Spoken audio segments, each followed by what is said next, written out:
Welcome, everyone, to our campfire. Tonight, I have a tale that will chill your bones and make your heart race.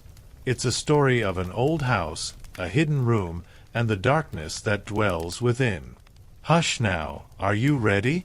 Well, let's find out, shall we?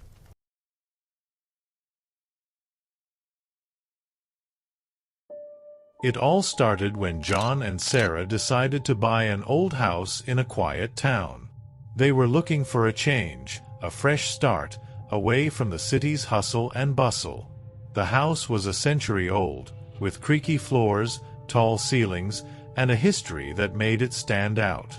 It had character, they thought. It felt like home. One rainy evening, a few weeks after moving in, they decided to explore the attic. The previous owner had left some old furniture and boxes, and they were curious. The attic was dusty and dimly lit, with cobwebs hanging from the rafters. As they were rummaging through the boxes, Sarah noticed something odd. There was a large, heavy bookshelf against the far wall, but it didn't seem to belong there. It looked too new compared to the rest of the attic. John, help me move this.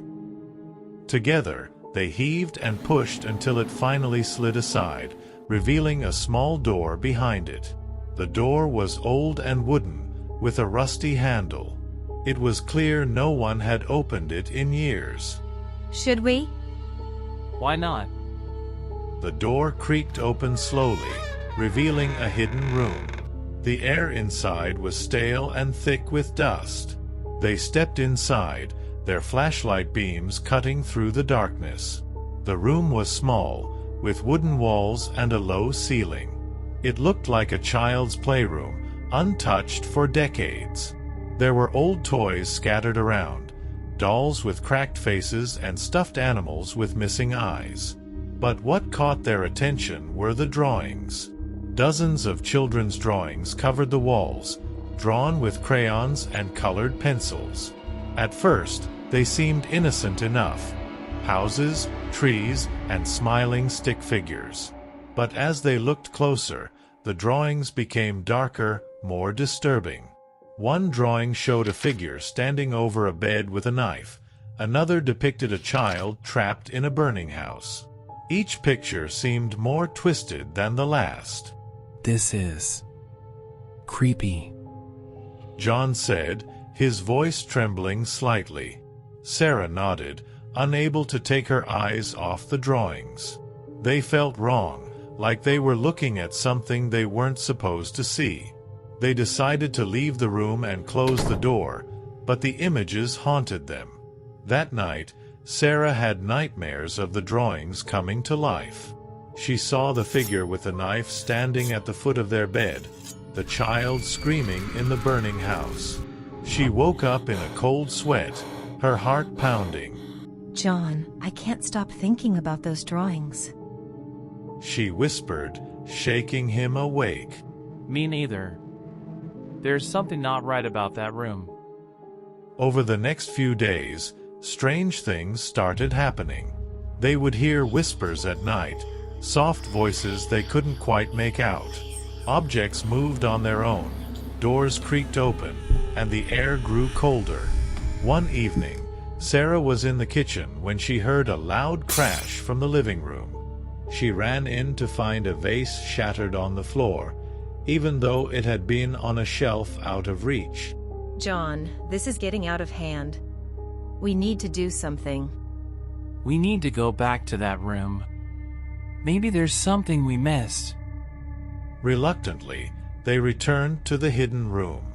This time, they brought a camera, hoping to document what they found. As they entered, the air felt heavier, like a weight pressing down on them. The drawings on the walls seemed to watch them, the eyes of the stick figures following their every move. Sarah picked up one of the old toys, a stuffed bear with a missing eye. As she did, she noticed something sticking out from under a pile of toys in the corner. It was a diary, its pages yellowed with age. She opened it carefully and began to read. The diary belonged to a little girl named Mary, who had lived in the house with her family many years ago. Her entries started off normal, talking about school and friends, but soon they became darker. She wrote about seeing strange figures at night, hearing whispers, and feeling a constant sense of dread. Her final entry was the most chilling. They're coming for us. I can hear them. Mommy and Daddy don't believe me, but I know they're real. They want us to join them. I'm scared. As Sarah read the last words, a chill ran down her spine. It was then that they heard a faint giggle, like a child laughing, coming from behind them. They turned around, but there was nothing there. The room felt colder, the darkness closing in around them. We need to leave, now. John said, grabbing Sarah's hand. They rushed out of the room, slamming the door shut behind them. That night, the nightmares returned, worse than before. They saw the horrific scenes from the drawings happening in real life. The figure with the knife stood over their bed, a shadowy presence loomed in the hallway, and the house seemed to groan and creak as if it were alive. The next day, they decided to research the history of the house. They went to the local library and dug through old newspapers and records. What they found was horrifying. The previous owners, Mary's family, had disappeared without a trace. The police had found the house empty, with no signs of a struggle. It was as if they had vanished into thin air. The more they uncovered, the more they realized they were in danger. The drawings, the diary, the strange occurrences, they were all connected. It was as if the house was trying to tell them something, to warn them. That night, the atmosphere in the house was unbearable. Every creak and whisper felt like a threat. They decided to leave, to find a hotel for the night and figure out what to do in the morning. But as they were packing, they heard a noise from the attic. It was a slow, deliberate thumping, like footsteps. John, we have to go. Sarah said, her voice trembling with fear. But John was already halfway up the stairs, determined to confront whatever was up there. Sarah followed, her heart pounding in her chest. They reached the attic and found the hidden room's door wide open. The drawings on the walls seemed to move, the figures shifting and writhing. And in the center of the room stood a shadowy figure, its eyes glowing with a sinister light. Suddenly, Sarah noticed two new drawings on the floor, ones they hadn't seen before. One showed a woman being hung, her face twisted in agony. The other depicted a man engulfed in flames, his body contorted in pain. The realization hit them like a punch to the gut. The drawings were predictions, not just of past events, but of their future. Before they could react, the door slammed shut behind them. The room grew darker, the air colder. They tried to open the door, but it wouldn't budge. The figure moved closer, its presence overwhelming. The whispers grew louder, a cacophony of voices filling their heads. Sarah suddenly felt an invisible force around her neck, lifting her off the ground.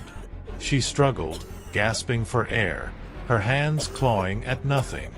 Her body twisted and jerked as if she were being hung by an invisible noose. Sarah! John screamed, but he was rooted to the spot, unable to move. At the same moment, John felt a searing pain in his chest. He looked down, but there was no knife, no fire, yet the agony was unbearable. He writhed in torment, his skin blistering and burning from an unseen flame. In their final moments, they realized the truth. The house was a trap, a sinister entity that fed on the fear and lives of its inhabitants. The drawings were a warning, a record of the horrors that had befallen those before them. And now, they were the latest victims. Days later, the house stood silent once more, waiting for its next occupants. The hidden room remained untouched, the drawings still on the walls. The story of John and Sarah became another unsolved mystery, a chilling tale for the next owners to uncover. And so, my dear friends, beware of what lies hidden in the shadows. Some stories are best left untold, some doors best left unopened. Hush now, can you hear the whispers? Are you ready to join them? Well, let's find out, shall we?